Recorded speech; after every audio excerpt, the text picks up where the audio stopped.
यशुरप्रयाय लंबोदराय सकलाय जगत्पिताय नागाननाय सुधियग्नविभूषिताय गौरीसुताय गणनाथ नमो नमस्ते भक्तार्थनाशन पराय गणेशराय सर्वेश्वराय सुरदाय सुरेश्वराय विद्याधराय विकटाय च वामनाय भक्त प्रसन्न वरदाय नमो नमस्ते नमस्ते ब्रह्मरूपाय विष्णुरूपाय ते नमः नमस्ते रुद्ररूपाय कालरूपाय ते नमः विश्वरूपस्वरूपाय नमस्ते ब्रह्मचारिणे भक्तप्रियाय देवाय नमस्तुभ्यं विनायक लंबोदर नमस्तुभ्यं सर्वं मोदकं प्रियः निर्विघ्नं कुरु मे देव सर्वकार्येषु सर्वदा तं विघ्नशतरदलने सुन्दरेति भक्त प्रेत सबदेति फल प्रदेति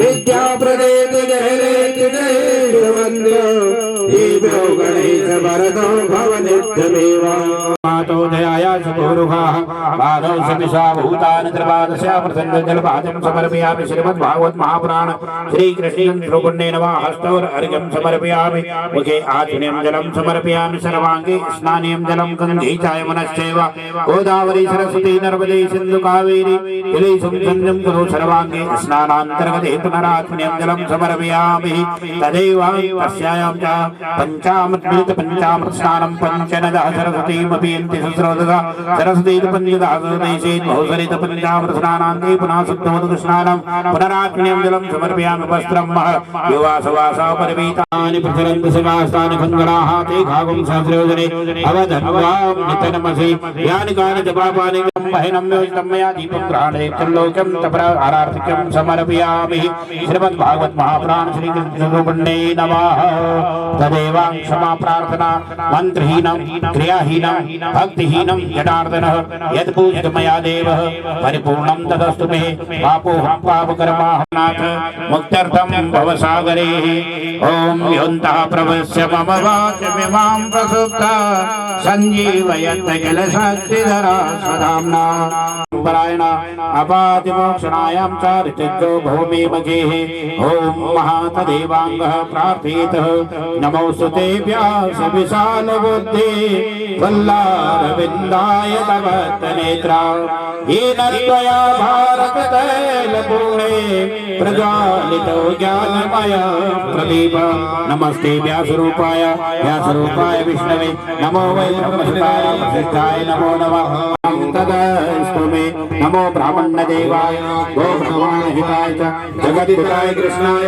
गोविन्दाय नमो नमः आकाशं पतितं च श्रीरङ्गे त्रिजवागुंसस्तनो भिव्यसे महि देवहितं यदायुः नमोऽस्तु नन्ताय सहस्रमो नारायण नारायण नारायण नारायण गौर नारायण नारायण नारायण हो राम नारायण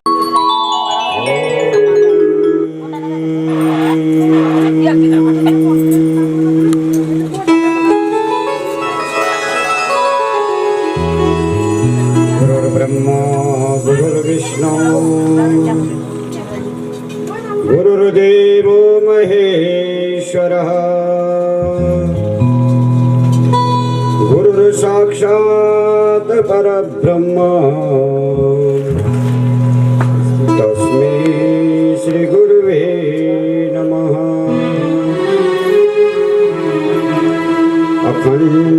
अखण्डमण्डलाकारं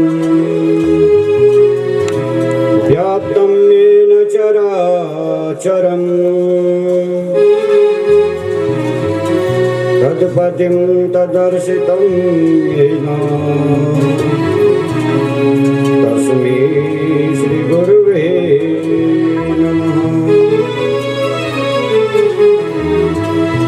गुरुवर्ते तप्तराजो व्यचरजनवनम् पद्मपद्भ्यां प्रियाय पाणिशकरसाक्षमाभ्यां मृजितपतिरुजो यो हरीन्द्रानुजाभ्यां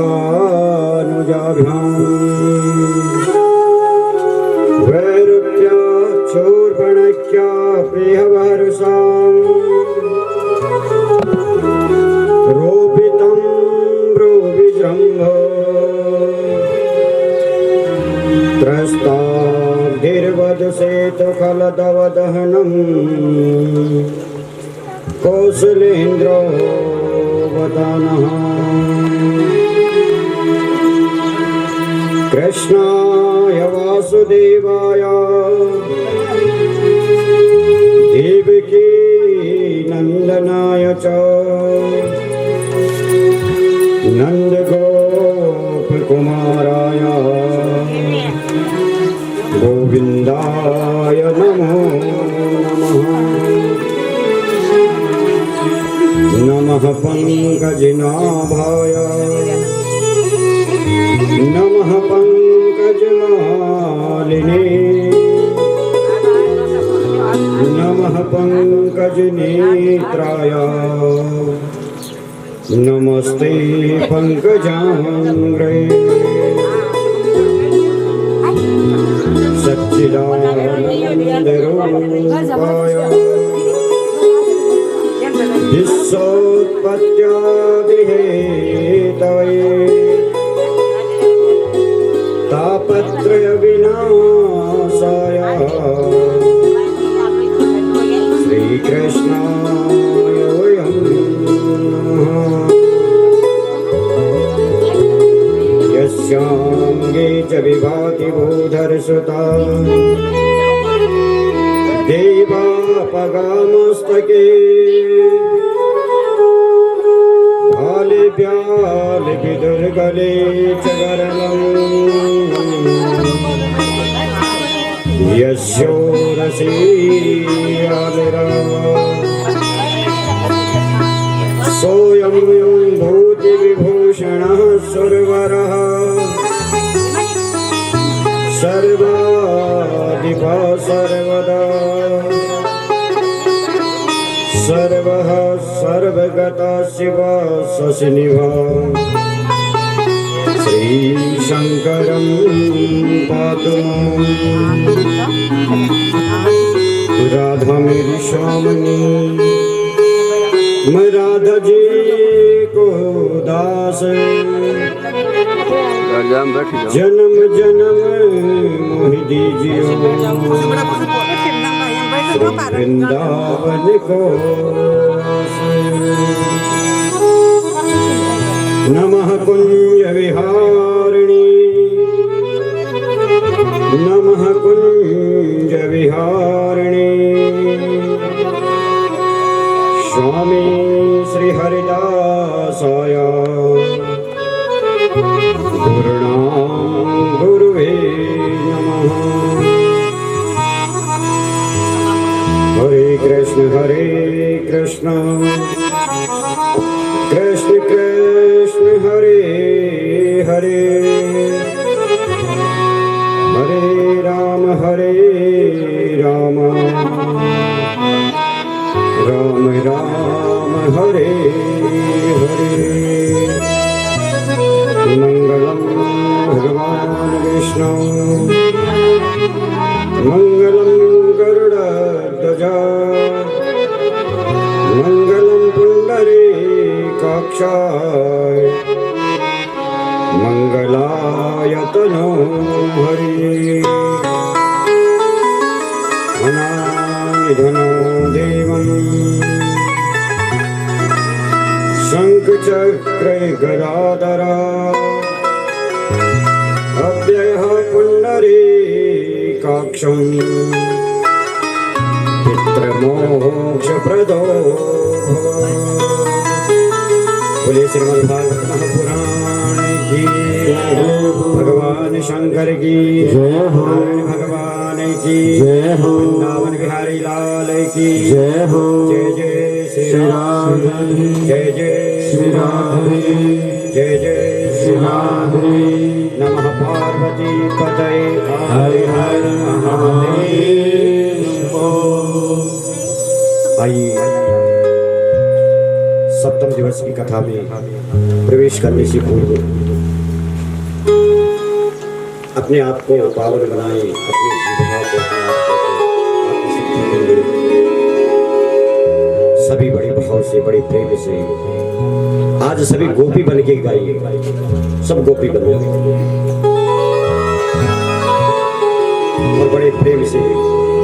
का स्मरण करते हुए ठाकुर जी को वंदन करते हुए सभी बड़े प्रेम से बड़े भाव से गाइएगा कि जायते तेधिकं जन्मना प्रजा सयत इंद्रा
भागवत वैष्णव संतों का परम धन श्रीमद् भागवत महापुराण उन अनंत कोटि ब्रह्मांड नायक आधार सर्वाधार केवल आधार निर्विकार निर्विकल्प निरीह भक्तिवांछा कल्पतरु अकरण करुणामय भक्तिवांछा श्री बिहारी जी के युगल चरणों का ध्यान करते हुए, प्रभु का स्मरण करते हुए, वंदन करते हुए हम सभी श्रीमद् भागवत के अंतर्गत प्रभु की पवित्र कथाओं का श्रवण करने जा रहे हैं। प्रेम से कहिए श्री राधे श्री राधे। आदरणीय आचार्य वृंद, उपस्थित समस्त नेगी परिवार, समस्त ग्रामवासियों, क्षेत्रवासियों, प्यारे भाइयों बहनों एवं परम सम्मानीय मातृशक्ति, आज बड़ा आनंद की बात, बड़े सौभाग्य की बात कि नेगी परिवार के समस्त पित्रोद्धार के लिए ये सुंदर ज्ञान यज्ञ हो रहा है और जिसका कि आज सप्तम दिवस है, अंतिम दिवस। ये कथा लगभग विराम की तरफ पहुंच चुकी है और देखो कितना आशीर्वाद उस परमात्मा का कि अनेक अड़चने भी आ रही थी, मन दुविधा में भी था कि भैया इस यज्ञ को करना है लेकिन करे कैसे। लेकिन सच्चा मन यही होता है, सच्ची आस्था यही होती है कि परमात्मा की ऐसी कृपा हुई कि निर्विघ्न एक कथा जो है भागवत यज्ञ लगभग पूर्ण की तरफ जा रहा है। परमात्मा की कृपा से, पितरों के आशीर्वाद से और आप सभी लोगों के सहयोग से विराम की तरफ यज्ञ जा रहा है। प्रेम से कहिए श्री राधे।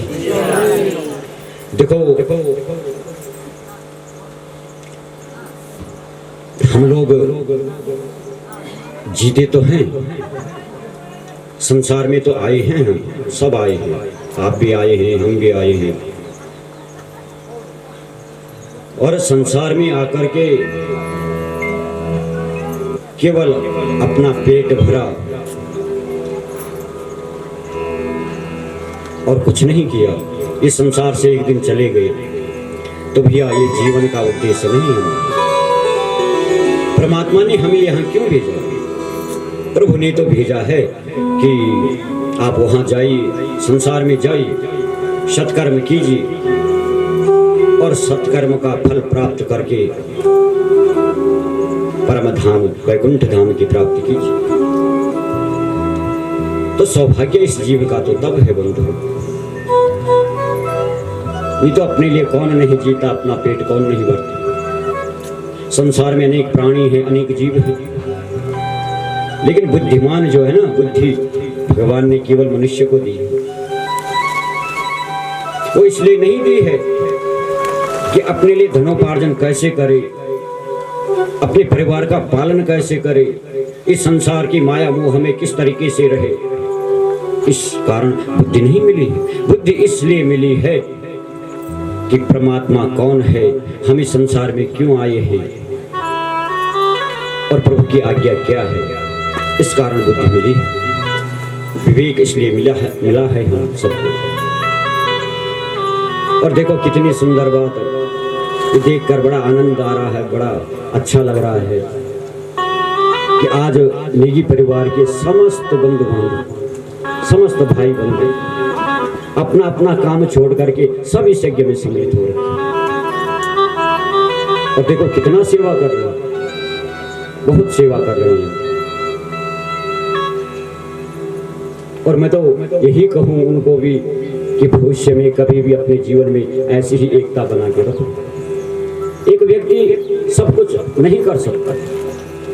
हमारे पास कितना भी धन हो, कितना भी संपदा हो, कितना भी ऐश्वर्य हमारे पास हो, और अगर साथ हमें किसी का न मिले तो भैया हम कुछ काम नहीं कर सकते। अकेला नहीं कर सकता कोई व्यक्ति कोई भी काम। कल की कथा में हम सब ने बड़ा सुंदर रुक्मिणी मंगल सुना। आपको झांकी भी दिखाई थी यहाँ पे।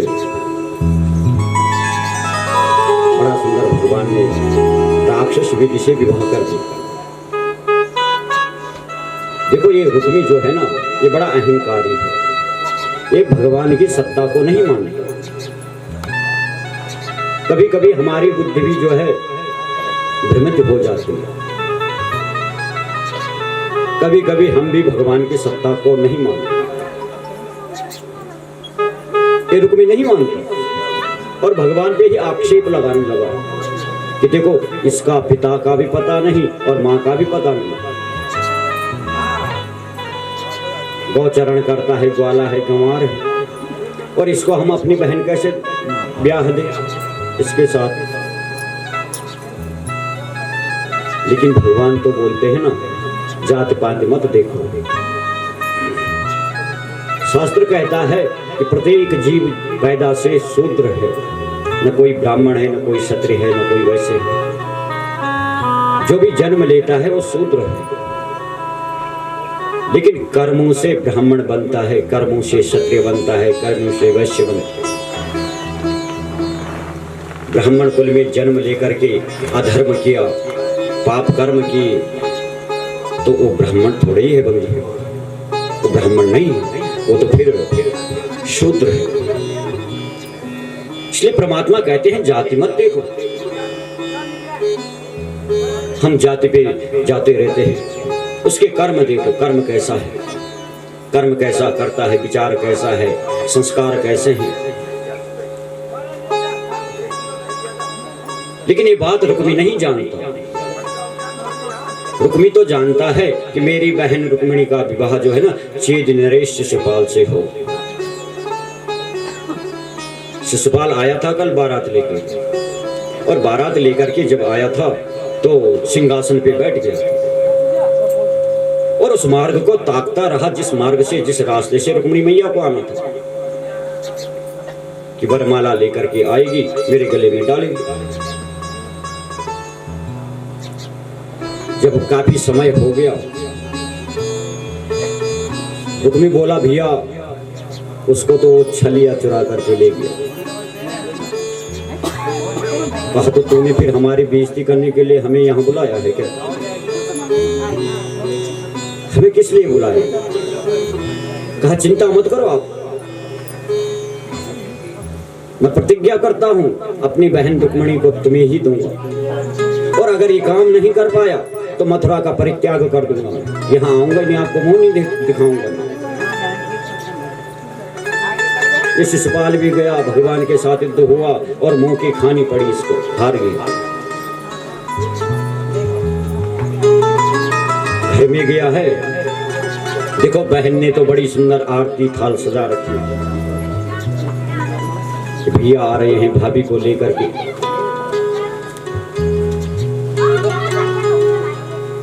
भाभी को लेकर आ रहे हैं और मैं आरती की थाल सजा दूं। आरती करूंगी ना, नई नई भाभी आ रही है, और भाभी तो देखो दुल्हन तो लक्ष्मी स्वरूपा है। लक्ष्मी की तो पूजा होनी चाहिए।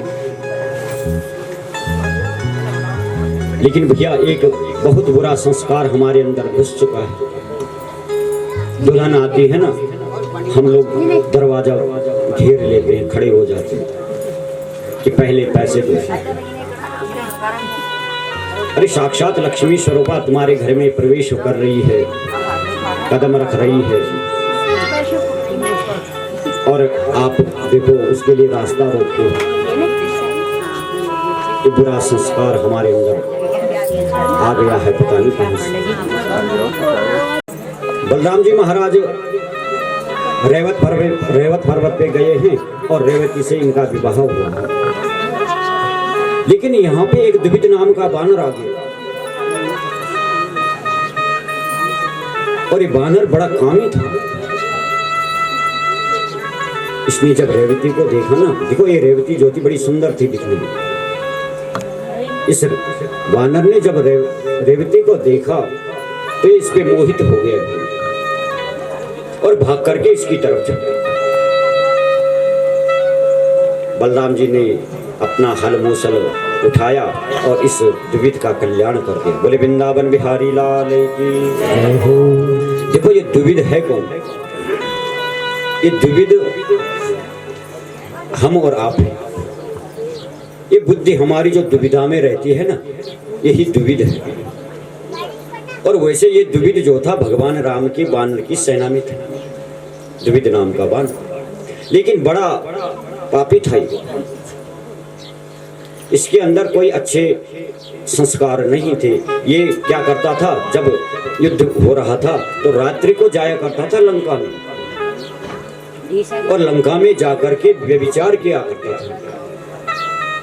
भगवान राम ने तो देख लिया था, लेकिन सोचा कि इसको मैं दंड नहीं दे सकता, क्योंकि अभी तो मैं वानरों की एहसान में दबा हुआ, अभी तो मैं इसको कुछ नहीं कर सकता। लेकिन आज बलराम जी महाराज ने इसका कल्याण कर दिया। और देखो द्विविधा बुद्धि जब हमारी होती है ना, तो एक बुद्धि तो हमारी होती है कि मेरे परमात्मा है, मेरी प्रभु, खूब भगवान का पूजन करते हैं, भजन करते हैं। और एक बुद्धि होती है काम वासना हमारे अंदर जागृत हो। तो ये वासना वाली बुद्धि को जो है ना, मेरे परमात्मा मेरे ठाकुर जी जो है इसको खींच लेते हैं, समाप्त कर देते। द्विविध का अंत हुआ। देखो गंगा के तट सिकताल पे राजा परीक्षित बैठे हैं, और परीक्षित को श्राप लगा है कि तक्षक नाग आपको 7वें दिन में डसेगा, काटेगा और आपकी मृत्यु हो जाएगी। आमरण अनशन व्रत लिए हुए गए हैं। चक्र चूड़ामणि परमहंस श्री सुखदेव जी के चरणों में प्रश्न कर रहे हैं, गुरुदेव आपने बड़ा सुंदर रुक्मिणी मंगल मुझे सुनाया, बड़ा आनंद आया, लेकिन हमने ऐसा सुना कि रुक्मिणी का जो बेटा हुआ था ना, प्रद्युम्न जी महाराज, इनका हरण किसने किया और क्यों किया? हमने तो ऐसा भी सुना था गुरुदेव कि सूतिका ग्रह से ही चोरी हो गया था ये बालक। ये हुआ कैसे? तो श्री सुखदेव जी कहते हैं कि कामस्तु वासुदेवांशो दग्ध प्रागरुद्यमन्नना देहोपपत्तये भूमा स्तवमेव प्रत्यपद्यत।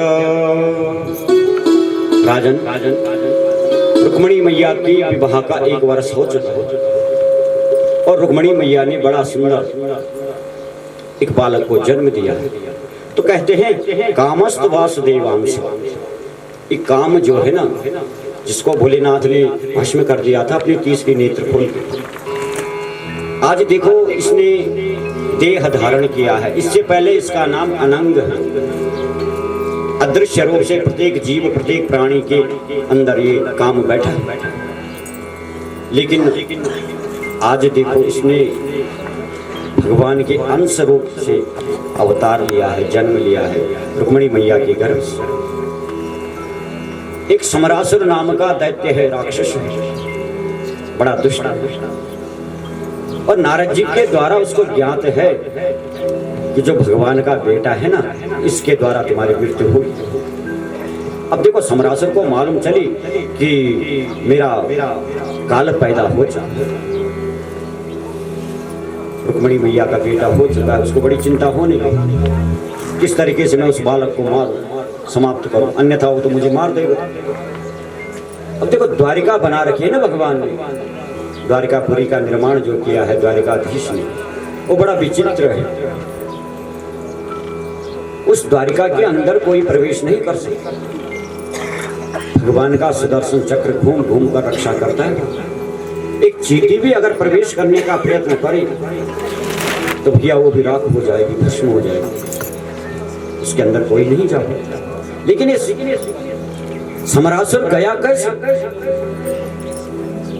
देखो द्वारिकापुरी जो है ना समुद्र में है और लंका भी समुद्र में थी, और लंका में भी बहुत कड़ा पहरा लगा रखा था रावण ने। हनुमान जी गए थे ना जब लंका में प्रवेश किया था उन्होंने, तो मशक समान कपि रूप धरे। हनुमान जी मच्छर के जैसा बन गए थे, छोटा। और देखो मच्छर इतना छोटा होता है कि नजर भी नहीं आ पाता। आप देखो कि मच्छर को तो ऐसे नहीं दिखता, मच्छर जब काटेगा तभी पता लगेगा अपने मच्छर बैठ गए। इतना छोटा हनुमान जी बन गए। लेकिन लंका की अधिष्ठात्री देवी जो है ना लंकिनी, इसने देख लिया और बुलाने लगी कि अरे कहाँ जाता है तू? हनुमान जी बोले बाप रे, इतना छोटा मैं बना, यहां भी देख लिया, पकड़ा गया।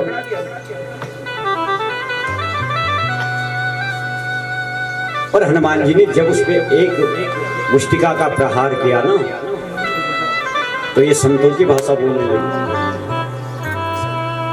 आज मेरे भाग्य जागृत हो गई,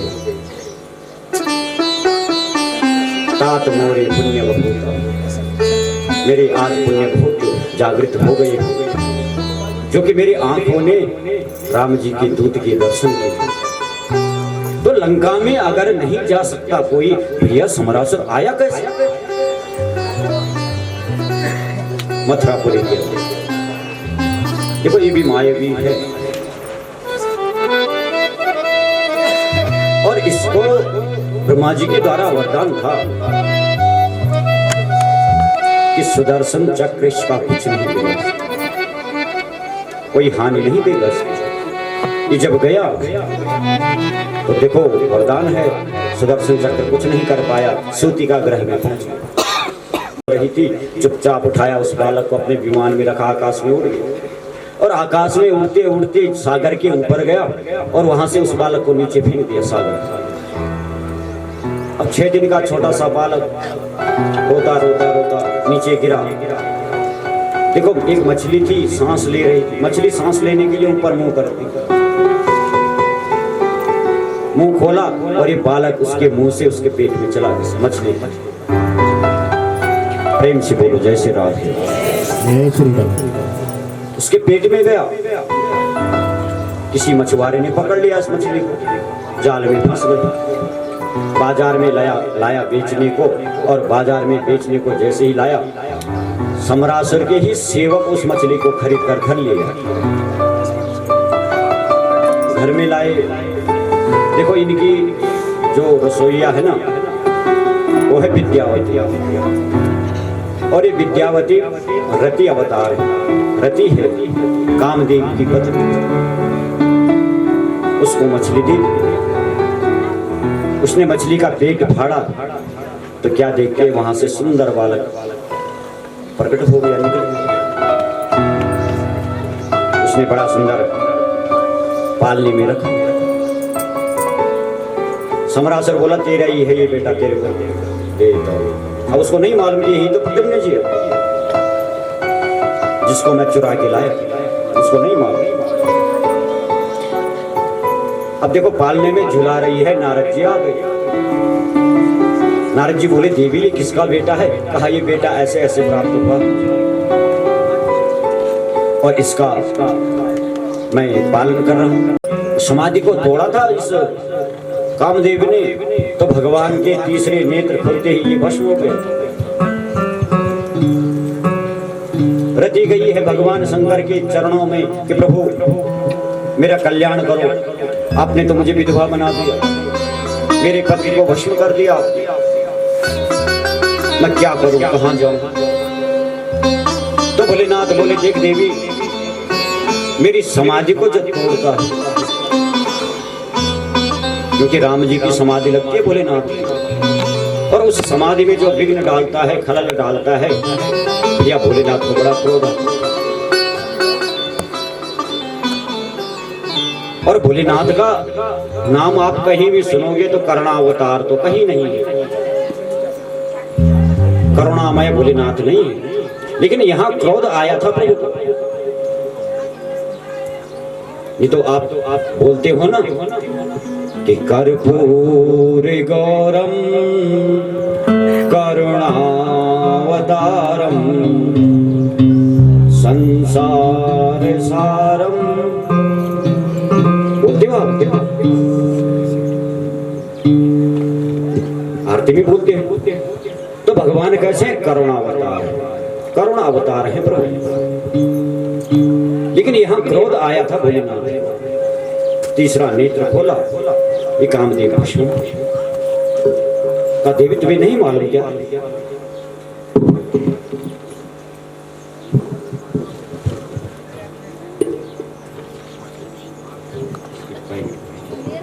बोले वृंदावन बिहारी लाल की। जीव के अंदर रहेगा। कहा नहीं महाराज, मुझे ऐसा पति नहीं, मुझे तो सदेह पति चाहिए। मेरा पति हो कैसा? अरे सदेह चाहिए, जैसा मेरा पति था वैसा ला दो मुझे। भोलेनाथ जी बोले देख देवी, अब तो मैं कुछ नहीं कर सकता इस समय, लेकिन थोड़ा तुझे धैर्य धारण करना पड़ेगा, थोड़ा प्रतीक्षा कर। और भोलेनाथ कहते हैं कि जब यदुवंश कृष्ण अवतारा,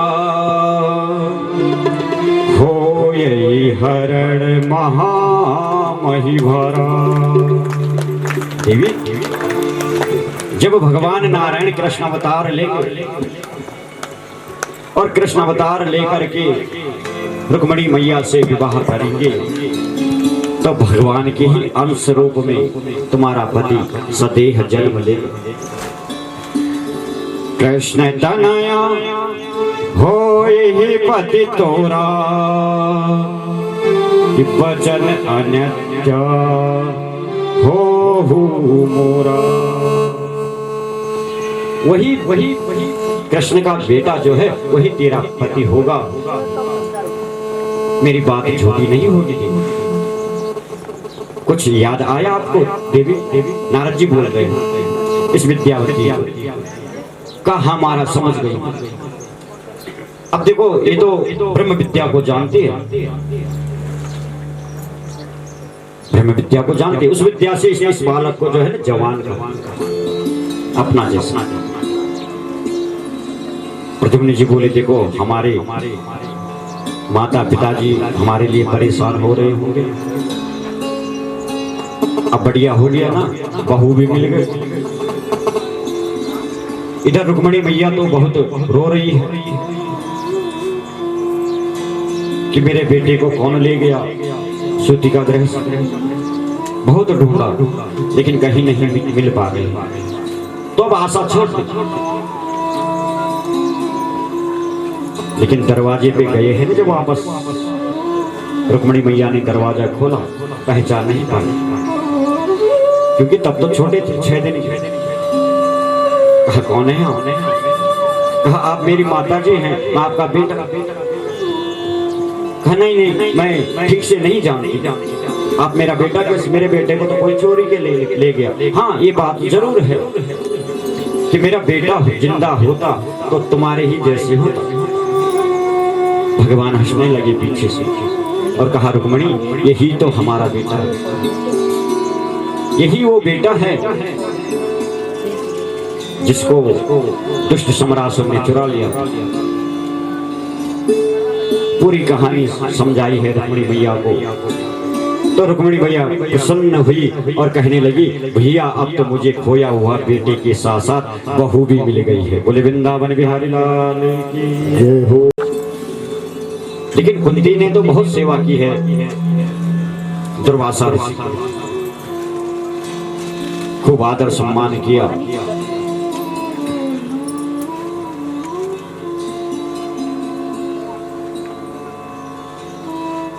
अब जब सम्मान किया है तो दुर्वासा ऋषि जो है ना बड़े प्रसन्न हो गए, खुश हो। और जाकर के कह दिया कि बेटी मैं तुझे एक ऐसा मंत्र देता हूं कि जिस मंत्र के प्रभाव से, जिस मंत्र के द्वारा तुम किसी भी देवता का आवाहन करोगी और जिस भाव से करोगी वो फल तुम्हें मिल जाएगा। भौमासुर नाम का असुर है और जो स्वर्ग में इंद्र आदि को परास्त कर चुका है, स्वर्ग के इंद्र के आसन की गद्दी पे बैठा हुआ,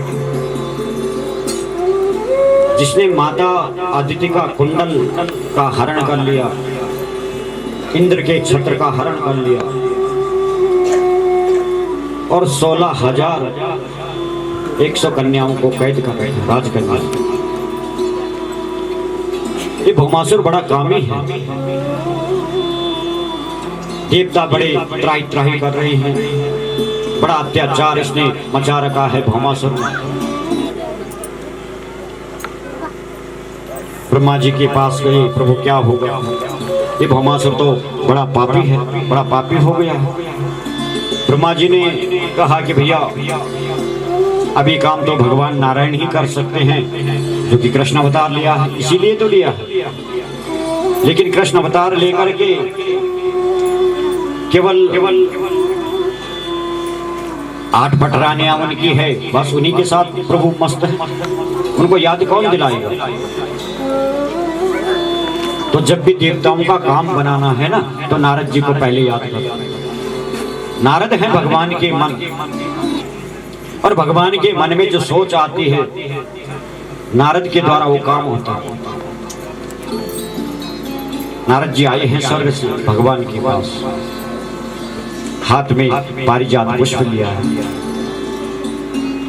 वीणा वादन करते करते आ रहे हैं, बड़ा सुंदर गाते गाते। आइए हम भी गाइए जरा कि भजन बिना विश्राम कहाँ, भजन बिना विश्राम कहाँ, भजन बिना विश्राम कहाँ, भजन बिना विश्राम कहाँ, नारायण बिना आराम कहाँ, नारायण बिना आराम कहाँ, ओ भजन बिना विश्राम कहाँ, ओ भजन बिना विश्राम कहाँ, नारायण बिना आराम कहाँ, नारायण बिना आराम कहाँ,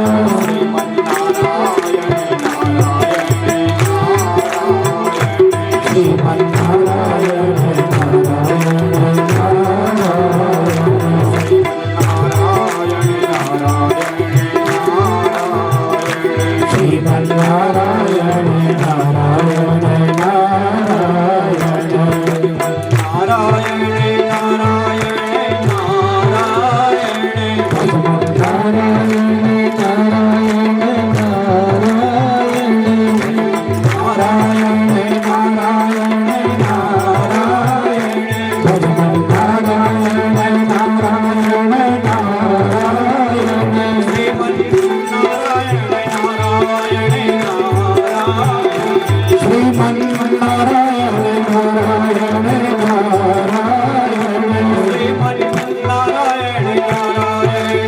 श्रीमन्नारायण नारायण नारायण,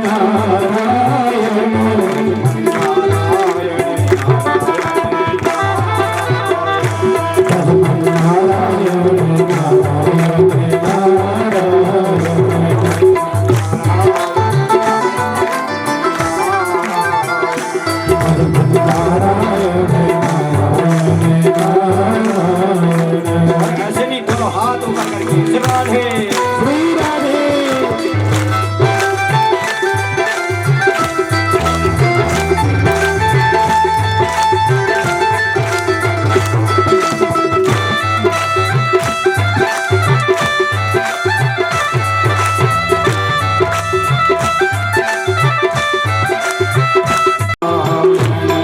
श्रीमन्नारायण नारायण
कृष्ण नारायण नारायण नारायण राधा नारायण नारायण नारायण राधा नारायण नारायण नारायण राधा नारायण नारायण नारायण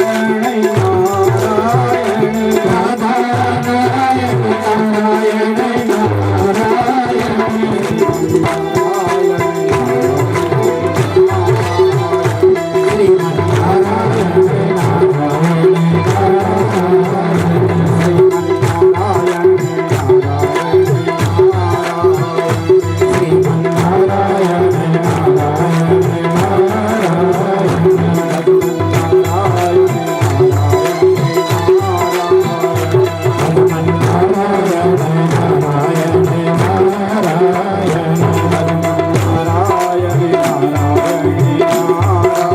अनेक पापाचार ये भौमासुर कर रहा है। आप कृपा कीजिए। ये बात जब कही तो देखो पारिजात पुष्प ला रखे हैं साथ में, और वो पारिजात पुष्प जो है भगवान को दिया है नारद जी। भगवान ने वो पारिजात पुष्प लिया और रुक्मिणी मैया को दे दिया। नारद जी सब देख रहे हैं। देखो ये भौमासुर जो है ना, ये पृथ्वी का ही बेटा है, राक्षस बना हुआ है। भगवान का बेटा है, धरती माँ का बेटा है और राक्षस बन गया। देखो ये शंका की है लोगों ने कि ऐसा क्यों हुआ। तो जब भौमासुर ये प्रकट हुआ है ना, इससे पहले हिरण्याक्ष था, और जो भगवान जो इस धरती को रसातल में ले गया, भगवान ने 12 अवतार लिया था। और जब धरती माता को ऊपर ला रहे थे, बोले भगवान का स्पर्श धरती से हो गया, और तभी धरती माँ गर्भवती हो गई। लेकिन भगवान का बेटा, धरती माँ का बेटा दुष्ट, ऐसा क्यों भैया? ये दुष्ट इसलिए हुआ कि उस समय हिरण्याकश्यप का ना पूरे धरती में राज था। धरती माता भी जो है उसी का नाम लेती थी डर के मारे, और जैसा नाम ले, जैसा आसन पे बैठे, जैसे समाज में बैठे, भैया बेटे पे वही तो भाव हो जाते हैं। इसलिए दुष्ट प्रवृत्ति इस भौमासुर की आ गई थी। लेकिन वरदान था, जब तक माता नहीं बोलेगी तब तक इसका वध नहीं हो सकता। और माता है पृथ्वी, और पृथ्वी अवतार है सत्यभामा। प्रेम से कहिए श्री राधे। नारद जी ने देखा कि देखो इसने, भगवान ने रुक्मिणी को पुष्प दे दिया है पारिजात, जाकर के गए हैं सीधे सत्यभामा के महल में। तो सत्यभामा भगवान कृष्ण की शिष्या है, गुरु हैं नारद जी सत्यभामा जी। प्रणाम किया, गुरुदेव बड़ा सद्भाग्य हमारा, आपके दर्शन हुए, आप हमारे महल में आए, हमें पवित्र कर दिया आपने। लेकिन क्या कारण कुछ रहा हो? नारद जी बोले कि देख सत्यभामा, तू मेरी शिष्या है और मैं तेरा गुरु हूं, मैं तेरा कल्याण ही चाहूंगा बेटी हर बार। तू ये बता मुझे कि कन्हैया कृष्ण तुझे कितना प्रेम करते हैं। कहा गुरुजी ये तो पूछने वाली बात ही नहीं है। अरे कितना प्रेम करते हैं मैं तो इतना जानती भी नहीं। मेरे द्वारिकाधीश तो सारी संसार से प्रेम करते हैं, तो हमसे क्यों ना करें? बहुत प्रेम करते हैं गुरुजी। तो नारद जी बोले कि देख बेटी, आज मुझे कुछ उल्टा सा लगा, और जो मैंने देखा मुझे अच्छा नहीं लगा। देखो अगर कहीं किसी शिष्य का अपमान हो तो उसके गुरु को अच्छा नहीं लगता, और कहीं गुरु का अपमान हो तो शिष्य को अच्छा नहीं लगता। जिससे प्रेम करे वो उसी को तो फूल देवे। मुझे तो लगा कि मेरी शिष्या सत्यभामा को ये पुष्प देगी, लेकिन ये फूल तो रुक्मिणी मैया को देगी, और थोड़ा मुझे अच्छा नहीं लगा। इसका मतलब कृष्ण तुमसे उतना प्रेम नहीं करते जितना प्रेम रुक्मिणी से करते। देखो नारद जी का तो काम है ना, हाँ एक नाम भी है ना नारद जी का, घर फोड़ा, घर को फोड़ दो। भगवान शंकर को भी नहीं छोड़ा, आज भगवान को भी नहीं छोड़ा। वो तो तुम्हें देना चाहिए था और तुम्हें नहीं मिला, तो इसका मतलब ये है कि कृष्ण तुमसे उतना प्रेम नहीं करते जितना रुक्मिणी से करते। सत्यभामा बोली तो आने दो अब शाम को, अब पूछूंगी ना मैं कि मुझसे कितना प्रेम करते हैं। इतना कह करके नारद जी तो चले गए और कहा देख बेटी मेरा नाम मत बता देना कि मैं आया था। कहा ठीक है गुरु जी। भगवान आए शाम को, सत्यभामा सीधे बोल बैठी कि आप सीधे रुक्मिणी के महलों में चले जाओ। अरे क्यों क्यों सत्यभामा, ऐसा मैंने कौन सा काम कर दिया जो तू ऐसा बोलती, ऐसा क्यों बोलती? कहा नहीं मैं कह रही हूं आप रुक्मिणी के महलों में चले जाओ आप सीधे। अरे बोल तो सही, बात क्या है? आज तक तो तूने कभी बोला नहीं कि रुक्मिणी के महलों में चला जा। क्यों जाऊं? अरे ये महल भी मेरा, तू भी मेरी, रुक्मिणी भी मेरी, रुक्मिणी का महल भी मेरा, मेरा तो सर्वस्व है, पूरा संसार मेरा है। कहा नहीं आप वहीं जाओ, आपने जिसको पुष्प दिया है आप उसी के यहाँ जाओ, आप उससे प्रेम करते हो ज्यादा मुझसे नहीं। भगवान बोले अरे देवी मैं तो सबसे प्रेम करता हूं, लेकिन ये बात तेरे बुद्धि में डाली किसने? ये बात तुझे बताई किसने कि पुष्प आया था मैंने रुक्मिणी को दिया था? तो मुंह लटका के बोल दिया ना कि नारद जी आए थे, गुरु जी आए थे। बस समझ गए भगवान कि आज मेरे घर को भी फोड़ गए। बोले वृंदावन बिहारी लाल की जय हो। देखो प्राचीन भारत में जब पति पत्नी का झगड़ा होता था ना, देखो झगड़ा तो होता ही है, लेकिन जब झगड़ा होता था तो उसके लिए भी अलग कक्ष होता था जिसको कोप भवन बोलते थे। अलग कक्ष होता था, पुष्प नीचे, फूल नीचे, मुझे आप ऐसे करो मुझे पारिजात वृक्ष ही चाहिए। भगवान बोले देवी वो तो स्वर्ग में मिलता है, यहाँ थोड़ी है पारिजात। कहा कहीं भी है, आप स्वर्ग जाओ लेकिन मेरे लिए पारिजात पुष्प वृक्ष लाओ। तो भगवान बोले मैं स्वर्ग जाऊं तो तू भी स्वर्ग चल। अब बताओ कौन पत्नी बोलेगी अपने पति को कि स्वर्ग चला जाए? हाँ, लेकिन सत्यभामा बोल रही है। तो भगवान बोलते हैं कि तू मुझे स्वर्ग भेजना चाहती है ना, तो तू भी मेरे साथ चल। तो लेके गए हैं स्वर्ग में सत्यभामा को। ये भौमासुर आया है और आकर के देखो सत्यभामा जी की तरफ झुकता है। सत्यभामा बहुत डर गई। देखो पृथ्वी अवतार है, जब तक बोलेगी नहीं तब तक भगवान मारेंगे। जब सत्यभामा डर गई तो सीधे कह दिया कन्हैया इसका वध करो, दुष्ट का, इसको खत्म करो, समाप्त करो। और भगवान ने उसी समय सुदर्शन चक्र लिया और इस भौमासुर का कल्याण प्रभु ने कर दिया। बोले असुनिकंदन भगवान की जय हो। 16,100 कन्याओं को मुक्त किया है बंधन से। सब हाथ जोड़ करके खड़ी हो गई। भगवान बोले कि देखो अब तुम रो मत, अब तुम आजाद हो, और जो जिसकी बेटी है, जो जिसकी पत्नी है, अपने अपने घर को चले जाओ। अब कोई नहीं रोकेगा तुम्हें। ये कन्याएं बोली हे कन्हैया हम जाएं कहां? अब कोई राजकुमार भी हमसे विवाह करना चाहे तो नहीं करेगा, हम पे आक्षेप लगाएगा कि देखो ये तो भौमासुर के यहाँ कैद में रहे, कौन विवाह करेगा, कौन अपनाएगा हमें? भगवान ने भी सोचा कि ये सही कह रही है, तो भगवान के चरणों में ये गिर गई और बड़ी सुंदर स्तुति करने लगे प्रभु की कि नमो भगवते तभ्याम वासुदेवाय विष्णवे पुरुषादि बीजाय पूर्णबोधाय ते नमः। हे प्रभु आप ही तो जगत की उत्पत्ति करते हैं, आप ही जगत का पालन करते हैं, और मेरे प्रभु आप ही जगत का फिर संहार भी कर देते हैं, समाप्त भी कर देते हैं। आप तो सर्व जीवों में विद्यमान हो, प्रत्येक बीज को आप उत्पन्न करते हो और प्रत्येक बीज को आप समाप्त भी कर देते हो। 16,100 रूप बनाए हैं प्रभु ने अपने, उतने ही विवाह मंडप बने हैं, और भगवान ने इन 16,000 कन्याओं से एक साथ विवाह कर दिया है। बोले वृंदावन बिहारी लाल की जय हो। अब देखो कितनी पटरानियां हो गई, अब 16,108 पटरानियां। थोड़ा कृपा करके हमें बताइए।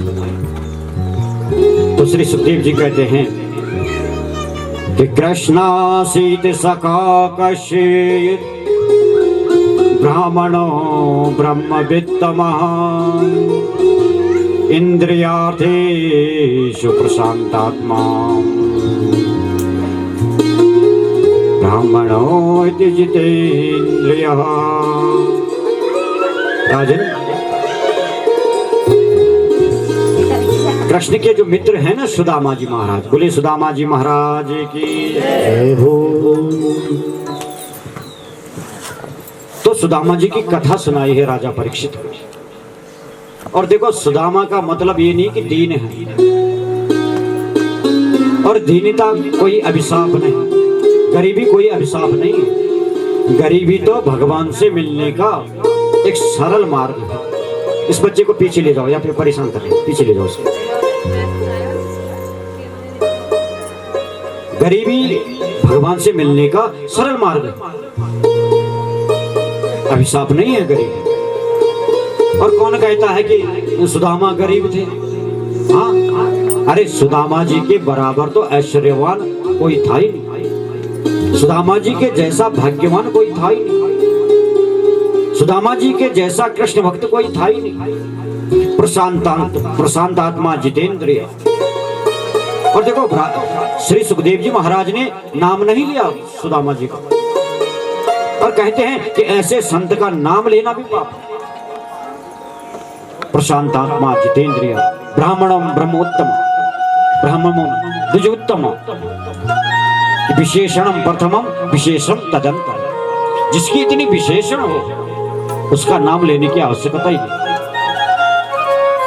इसलिए नाम तो लिया ही नहीं, लेकिन कह दिया ऐसे प्रशांत आत्मा जितेंद्रिय हैं, ब्राह्मणों में उत्तम है सुदामा जी महाराज, और कृष्ण के मित्र हैं, परम सखा, परम मित्र हैं भगवान सुदामा जी। सुदामा बोलते हैं, देखो, दाम बोलते हैं रस्सी को, और सु बोलते हैं सीधे को। जिसकी मन रूपी रस्सी सीधी हो वो सुदामा है, जिसकी मन रूपी रस्सी भगवान के चरणों में समर्पित हो वो सुदामा है। सुदामा जी को हम लोग मान जाते हैं ना कि गरीब थे, ऐसे थे, वैसे थे। देखो, कवियों ने, गीतकारों ने तो पता नहीं क्या क्या करता, लेकिन सुदामा जी के जैसा भैया होना बड़ा मुश्किल है, बड़ा कठिन है। ये गरीब नहीं, ये तो परम ऐश्वर्यवान है। अरे भगवान का जो मित्र है वो गरीब हो सकता है क्या? वो दीन हो सकता है क्या? जिसका जीवन केवल कथा मात्रेण जीवन,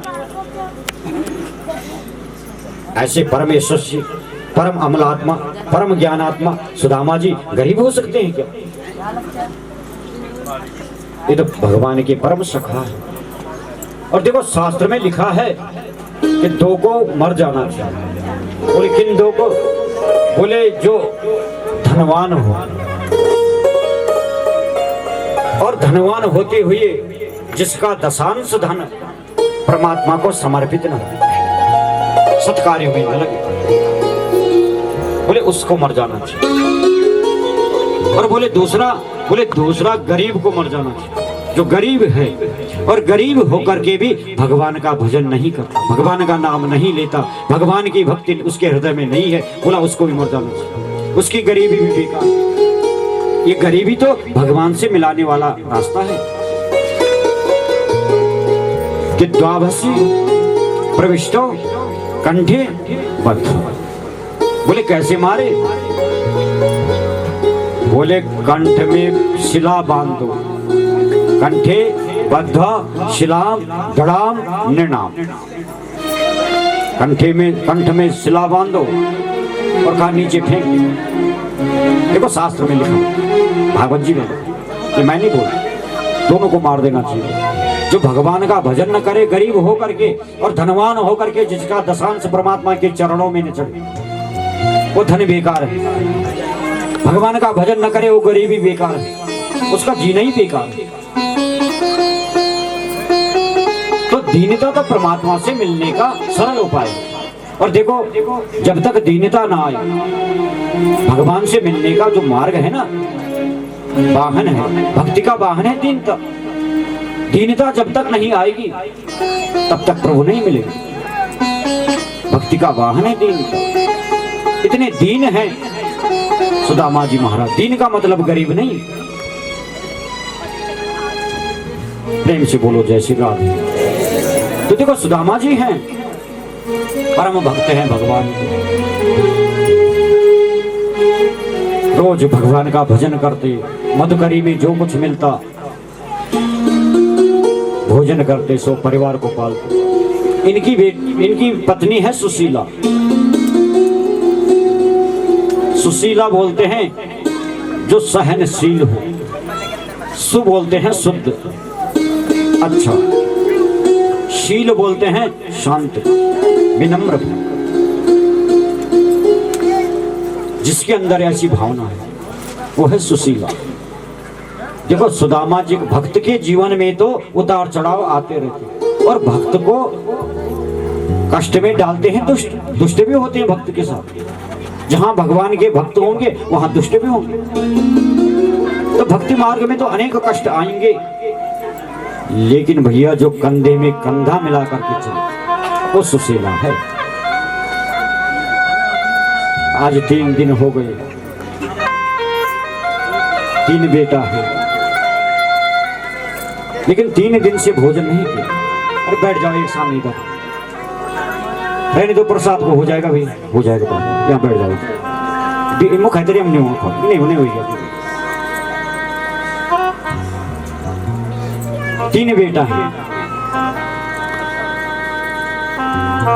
आज 3 दिन हो गए भूखे हैं, भोजन नहीं मिला। सुदामा जी मधुकरी के लिए जाते और खाली हाथ आए, नहीं मिलता था। सुशीला बोली, देखो जी, हम तो जैसे तैसे जी लेंगे, समय काट देंगे, लेकिन ये जो छोटे बच्चे हैं ना, इनका भूख मुझसे देखा नहीं जाता, और बार बार पूछते हैं, भैया बाबा कब आएंगे, कब आएंगे, आज क्या लाएंगे, आज लाएंगे या नहीं, ऐसा पूछते। मैं क्या जवाब दूँ? कहा, सुशीला तो चिंता मत कर, आज मैं अवश्य ही कुछ लेके आऊंगा, हमारे बालकों का भूख शांत होगी। अब गए, आज भी देखो खाली हाथ आए। सुशीला, आज तो कुछ नहीं मिला, आज भी बच्चों को भूखा ही सोना पड़ेगा। कहा, ये तो बहुत बुरी बात है, अब मैं क्या बोलूं उनको? कहा, देख, कुछ नहीं बोलना तुझे, ऐसे कर, चूल्हा जला, पतीला रख दे, और पतीले में पानी रख दे, और ऊपर से ढक्कन लगा, और जितना देर व्याकुल हो रहे हो भूख के लिए, उतना टाइम तुम कृष्ण नाम लो, भगवान का नाम लो, और इससे देखो बच्चों का मन भी लगा रहेगा, और बच्चों को ये भी लगेगा कि पतीली में कुछ बन रहा है, कुछ पक रहा है। उनसे बोलना मत कुछ कि खाली पतीली है, पानी है बस। उनको ये लगेगा कि कुछ बना रही है माँ, और बना रही है, तो ऐसा इंतजार करते करते, प्रतीक्षा करते करते उनको नींद आ जाएगी, और सुशीला वो सो जाएंगे, एक दिन कट जाएगा। आसान। सुशीला ने ऐसे ही किया, पतीली रखी, पानी रखा, ऊपर से ढक्कन लगा, अपनी गोदी में लिटा दिए बच्चों को भगवान की कथाएं सुना रही है। पूछ रहे हैं, माँ आज बाबा कुछ लाए हैं कब? हाँ बेटा, बन रहा है, लेकिन टाइम लगेगा ना बनने में, ऐसे थोड़े बन जाएगा, थोड़ा टाइम लगेगा, प्रतीक्षा करो। माँ भूख बहुत लगी है, प्रतीक्षा नहीं होता। आज 3 दिन हो गए हमें। कोई बात नहीं बेटा, जहाँ 3 दिन हो गए थोड़ा समय और, इसलिए मेरे साथ गाओ बेटा तुम। और उनसे बुलवा रही है कि हरे कृष्ण कृष्ण कृष्ण हरे हरे, हरे राम राम राम हरे हरे। इस मंत्र का जाप करवा रहे हैं। अब बच्चे प्रतीक्षा कर रहे हैं, और उनको नींद आ गई, सो गए। प्रातः हुआ और कहा देखो जी कब तक ऐसा चलेगा, ऐसे करो आप द्वारिका जाओ और द्वारिकाधीश के दर्शन कर दो। देखो सुशीला ने एक शब्द भी ये नहीं कहा है कि आप द्वारिकाधीश के पास जाओ और उनसे कुछ मांग के लाओ, ये नहीं कहा। ये कहा आप दर्शन करके आओ।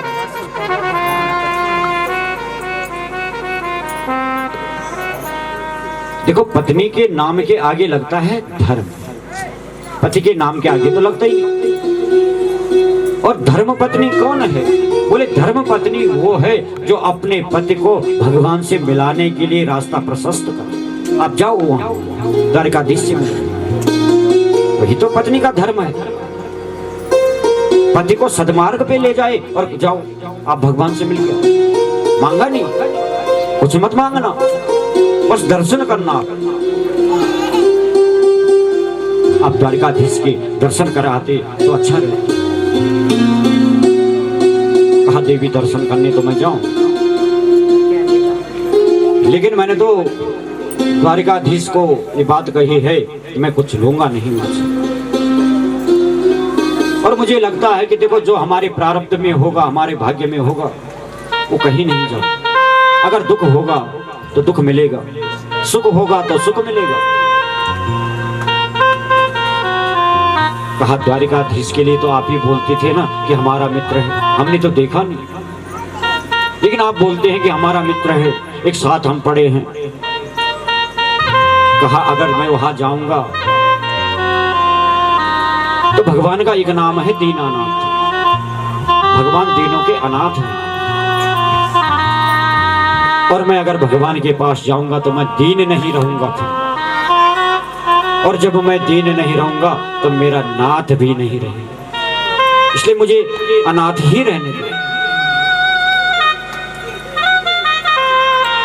सुशीला बोली देखो जी कि लोचनी कमल दुख मोचन तिलक भाल, श्रवण कुंडल मोर मुकुट धरि माथे है। ओढ़ पीठ बसन गले में वैजयंती माल, शंख चक्र गदा और पद्म लिए हाथ है।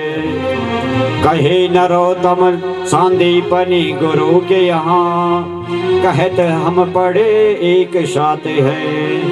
और द्वारिका गए से प्रभु दर्द हरेंगे पिया, क्योंकि द्वारिका के नाथ तो अनाथों के नाथ हैं, कि द्वारिका के नाथ तो अनाथों के नाथ हैं। अनाथों के भी नाथ हैं द्वारिकाधीश।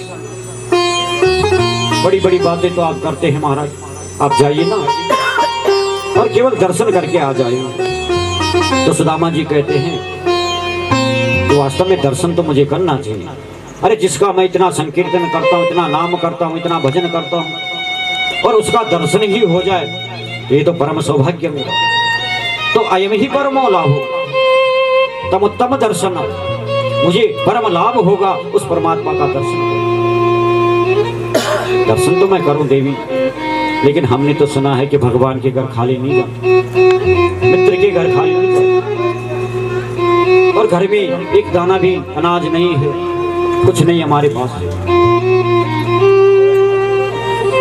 भगवान को हम देंगे, ले जाऊं क्या? सुशीला बोली इसकी चिंता मत करो, सारी व्यवस्था मैंने कर रखी। 4 मुट्ठी चावल लाई है। देखो 4 मुट्ठी ये जो है ना, धर्म अर्थ काम मोक्ष। अरे धर्म अर्थ काम मोक्ष ये सुदामा जी का सर्वस्व है, सब कुछ है। और अपना सर्वस्व जो परमात्मा को अर्पण कर दे, बोले मेरे परमात्मा फिर उसको ऐश्वर्य प्रदान कर देते, अपने वैकुंठ का दर्शन उसको करा देते।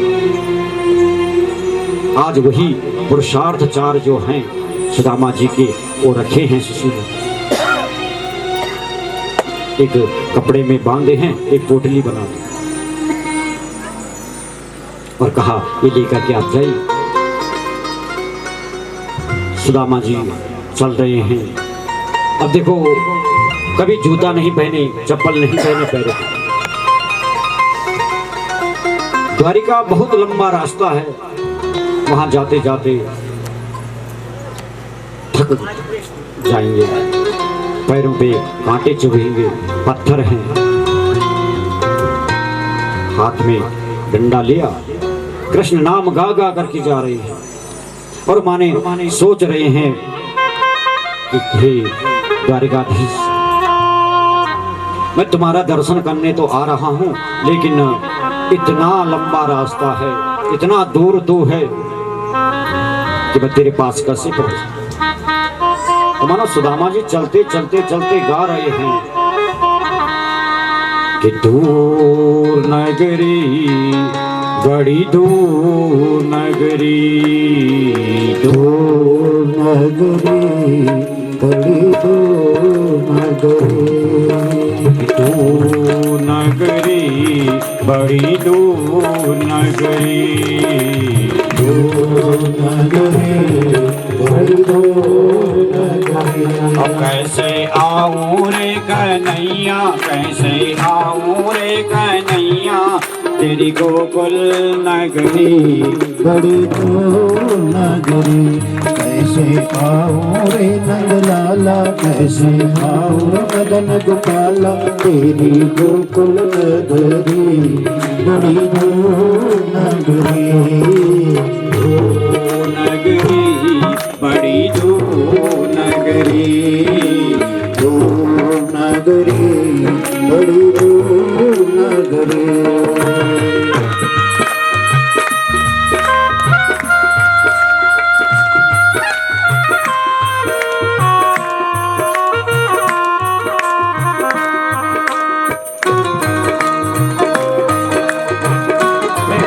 राधे श्री राधे, वृंदावन बिहारी लाल जय हो, महाराज जय हो।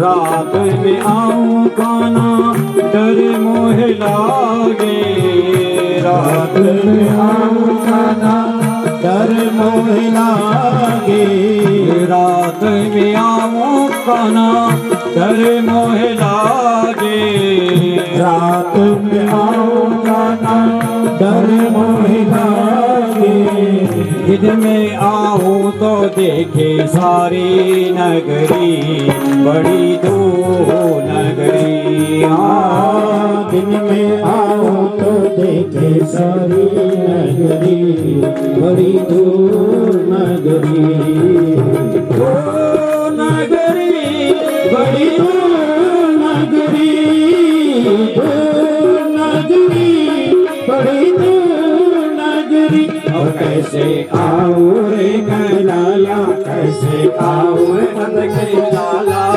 तेरी गोकुल नगरी, बड़ी दूर नगरी, दूर नगरी, बड़ी दूर नगरी, दूर नगरी, बड़ी दूर नगरी।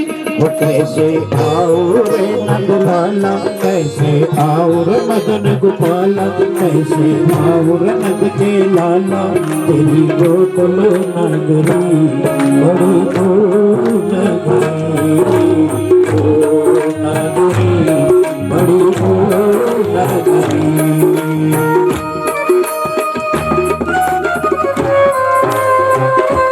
सुदामा जी के साथ द्वारिकाधीश का दर्शन हम सब भी करें, लेकिन ऊपर हाथ करके तालियों की सेवा करते हुए श्री राधे श्री राधे।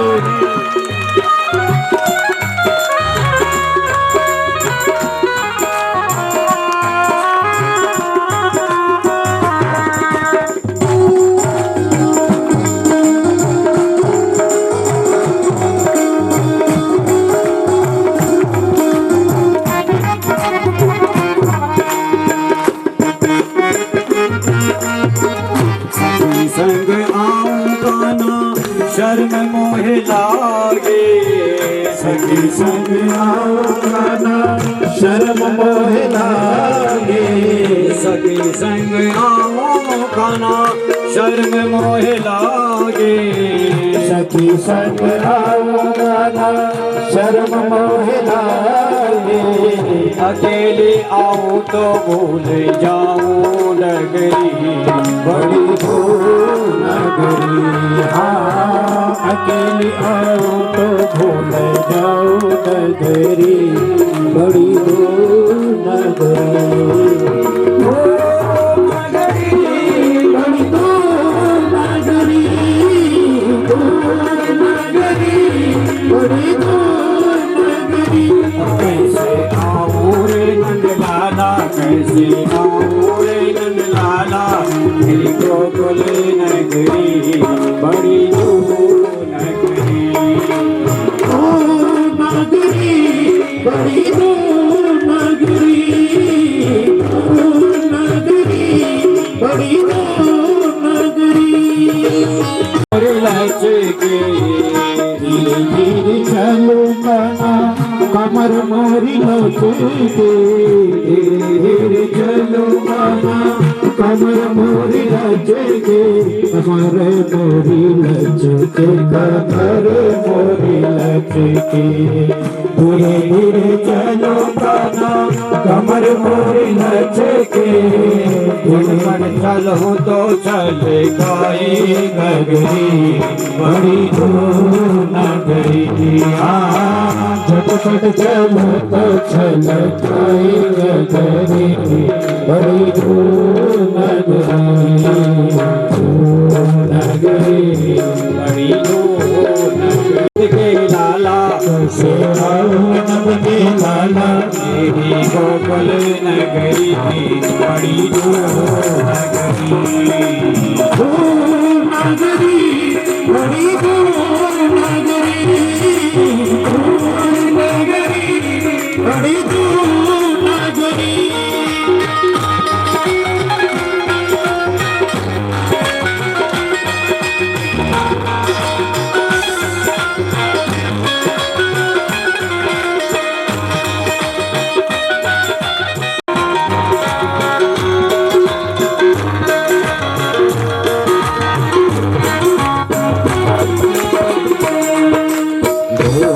नगरी, बड़ी दूर नगरी, बड़ी दूर नगरी, नगरी, बड़ी दूर नगरी।